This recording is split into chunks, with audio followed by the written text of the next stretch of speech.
Coming up August 1st on the Whimsy Farm podcast, I talk with best-selling biographer Larry Tye. His latest effort is The Jazzmen: How Duke Ellington, Louis Armstrong, and Count Basie Transformed America. And because jazz reminds me of poetry, our resident poet and poetry expert Maryam Barrie will join us after we hear from Larry Tye. She and I will share poems about jazz and the Black experience on Poetry Sustains. Sure. It goes back to an earlier book I wrote about the black men who worked on America's railroads, and they were called Pullman Porters.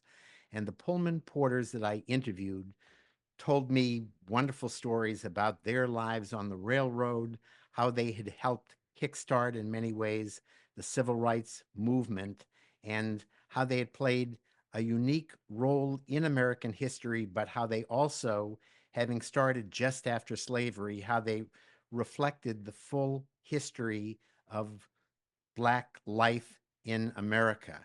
And the Pullman Porters, when I got done interviewing them, made me promise that someday I would write two other books.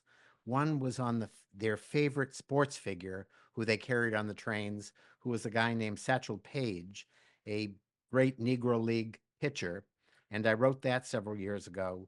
But their three favorite passengers that all the porters I interviewed all eventually told me stories about their three favorite passengers, who were three guys named Ellington, Armstrong, and Basie. And so what they did was when they went south, they would rent a private Pullman sleeping car, this elegant railroad car, to go with them. And if they were doing a concert, let's say in Atlanta, they would know at the end of the night they had a place to have a great meal cooked for them by the dining car staff. They had a plush bed made up for them by the Pullman porters. And most of all, they had a safe haven that they knew that nobody would bother them because the Pullman porters were watching out for them.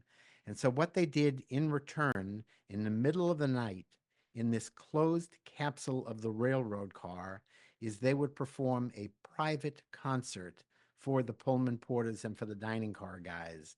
And I don't know about you, Carolyn, but if I could go back to any moment in history, it would be having the Duke Ellington Orchestra perform all night just for me. So, all black entertainers or people who were in a service industry in that era had to wear a mask. And the mask was that if they ever told the true feelings, if they ever really talked back in the same demeaning fashion to many of the whites who they were entertaining or serving, the way those whites responded to them, that they would get fired and they might get beaten up. And so they had to wear a mask. And that mask was something that they just without even thinking about instinctively went into that mode of a bit of deception when they were around whites. Got some And criticism from Miles Davis for their way they had navigated their race. The criticism they got was being called Uncle Tom's and Aunt Jemima's. They got scathing criticism from the beboppers like Miles Davis and from lots of young black activists of that era who didn't understand what, not just where they had come from, but that they were the grandfathers of the civil rights movement. And by performing as genius artists, these three black men made it easier for the Supreme Court to give us Brown versus Board.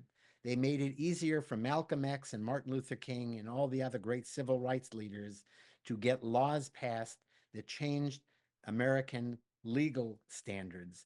That I think that social change happens in a very zigzaggy way.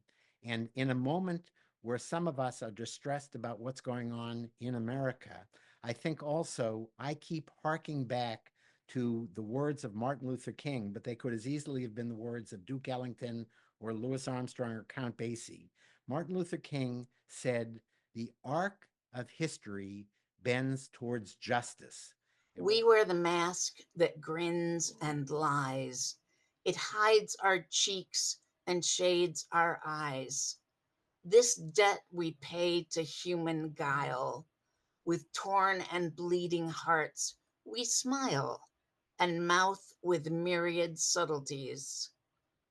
Why should the world be overwise in counting all our tears and sighs? Nay, let them only see us while we wear the mask. Episode 8 of the Whimsy Farm podcast streams August 1st on my YouTube channel, Carolyn Crane and Whimsy Farm, on my website, whimsyfarm.net, and wherever you listen to your favorite podcasts. whimsyfarms.net